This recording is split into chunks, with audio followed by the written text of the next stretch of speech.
Bonjour à tous, mon nom est Clément Gignac et au cours des 5 à 7 prochaines minutes, je vais tenter de vous résumer le webinaire qu'on vient juste d'enregistrer à l'intention de nos conseillers en placement et de notre clientèle. En fait, ce mois-ci, on est au mois de décembre, donc je fais le post-mortem de l'année 2019 et on fait un regard sur l'année 2020. Quel changement, hein?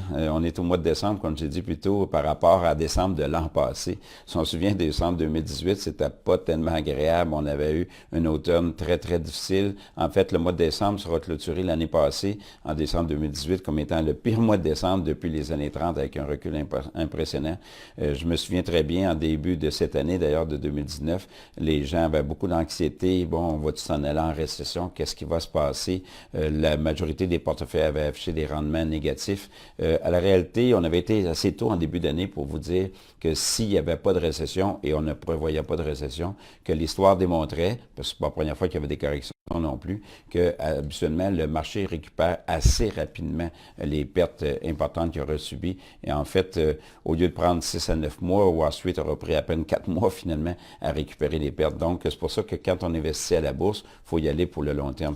Bon, qu'est-ce que nous réserve l'année 2020? Bien, premièrement, au niveau économique, si on y va au niveau des États-Unis, gardons à l'esprit que le consommateur américain est en bonne situation financière. Son taux d'épargne est élevé. La bourse a fait des nouveaux records et en fait, avec la Banque centrale qui a renversé sa politique monétaire, qui a changé de cap avec des baisses de taux d'intérêt et qui nous dit qu'ils ne monteront pas les taux d'intérêt avant que l'inflation s'accélère significativement, bien ça garde la confiance au niveau des ménages. Et les ménages, c'est 2 tiers de l'économie américaine. Donc, dans ce sens-là, c'est très encourageant. Si on regarde du côté de la Chine, oui, il y a une décélération de l'économie, mais quand on parle de 6 de croissance économique, c'est quand même très, très, très respectable. Et en fait, la Chine représente le tiers de la croissance économique mondiale. Sur le front des tensions commerciales, bien oui, on aurait eu droit des hauts et des bas. Ça a été un peu en montagne russe, toute cette négociation-là. D'ailleurs, c'est pas fini. On aura peut-être jusqu'à un certain point accouché des petites souris là, au niveau de la phase 1.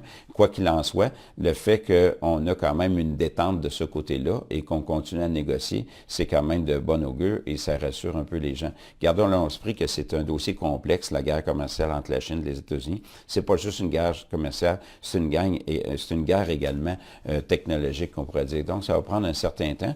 Quoi qu'il en soit, il faut bien garder à l'esprit que M. Trump met de l'eau dans son vin parce que M. Trump cherche à être réélu et toutes les données démontrent, toute l'histoire démontre qu'un président n'est pas réélu s'il y avait une récession ou un bear market. Donc, il y a intérêt également à ne pas amener trop de soubresauts au niveau des marchés financiers. Et c'est pour ça que je pense que sur le front de la guerre commerciale, ça s'atténue. On ne réglera pas tout, mais à quelque part, je pense qu'il y aura d'autres événements qu'on devra suivre de beaucoup plus près en 2020. Si on va du côté de l'Europe, il y a des développements positifs après 3-4 ans de turbulence avec le fameux Brexit et de volatilité, d'incertitude. Au moins, là, on a eu les résultats clairs d'un gouvernement majoritaire au Royaume-Uni qui, tout ça, augure que finalement, on va aller de l'avant et on aura sans doute à négocier une entente commerciale de libre-échange entre le Royaume-Uni et l'Europe. Mais tout ça va amener un apaisement et finalement une remontée de la confiance parce que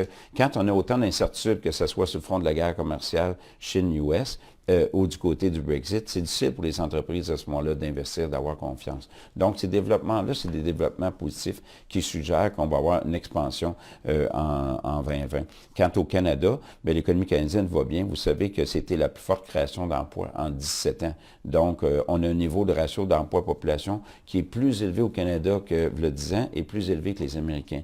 Donc, dans ce contexte-là, il ne faut pas être surpris que la Banque du Canada, contrairement à la Réserve fédérale, n'ont pas abaissé les taux d'intérêt et on ne voit pas vraiment de baisse de taux d'intérêt du côté de la Banque du Canada en 2020 et ce qui nous amène à être optimiste aussi quant à une remontée du dollar canadien. Au niveau des marchés financiers, à quoi s'attendre? Bien, clairement, ce sera des cuvées moins impressionnantes, une cuvée moins impressionnante à Wall Street en 2020 que ce qu'on a eu en 2019, parce qu'au moment où on se parle, en fait, Wall Street, si on prend l'indice de référence S&P 500, a fait un rendement au-delà de 25 en 2019. En fait, c'est pas la première fois qu'on a des rendements de 20 et plus dans une année. Devinez quoi? C'est arrivé à 24 reprises depuis 1950 que Wall Street a affiché des rendements de 20 et plus dans une année. Qu'est-il arrivé dans l'année subséquente, après des rendements de 20 Bien, 19 fois sur 24, parce que c'est arrivé à 24 occasions, 80% du temps, les rendements ont été positifs l'année suivante, en moyenne de l'ordre de 13 Rassurez-vous, je ne vous prédis pas 13 de rendement là, pour l'année 2020. Par contre, je m'attends quand même à des rendements positifs, puisqu'on ne voit pas de récession. Et le marché haussier, c'est comme l'économie, là, ça ne meurt pas de vieillesse comme ça. D'autant plus qu'on aurait eu ces baisses de taux d'intérêt-là qu'on a vues. Aussi, des perspectives plus encourageantes au niveau du secteur manufacturier, avec les éléments que j'ai dit plus tôt. Où qu'on mène au B, est-ce qu'on continue à privilégier le marché américain? Bien, c'est vrai que ça fait 8 ans là, que le marché américain fait beaucoup mieux que les autres marchés à travers la planète. D'ailleurs, le marché américain, c'est 50 de la capitalisation boursière mondiale, même si les États-Unis représentent que 22-25 de l'économie mondiale. Mais on pense que les règles du jeu sont en train de changer. D'ailleurs, c'est rendu un peu plus hostile comme environnement pour les fameux FANG, là, les Netflix, les Facebook de ce monde qui opèrent en Europe et dans d'autres pays.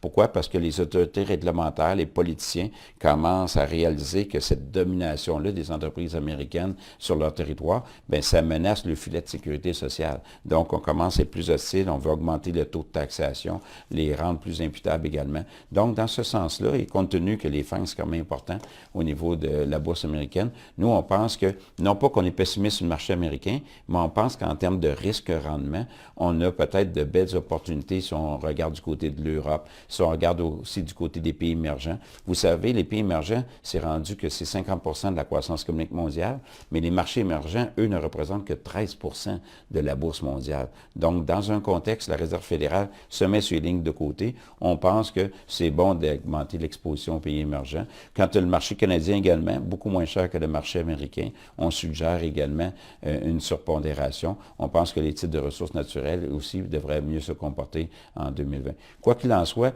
je vous invite à visionner, à écouter notre webinaire. Vous pouvez aller sur les pages web de IA. On va joindre également le fichier que j'ai utilisé dans le cadre de ce webinaire.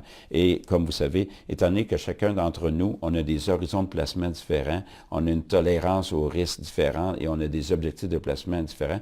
Je vous conseille toujours de consulter votre conseiller en placement qui pourra vous aider là-dedans. Donc là-dessus, je vous souhaite de joyeuses fêtes et une très bonne année 2020.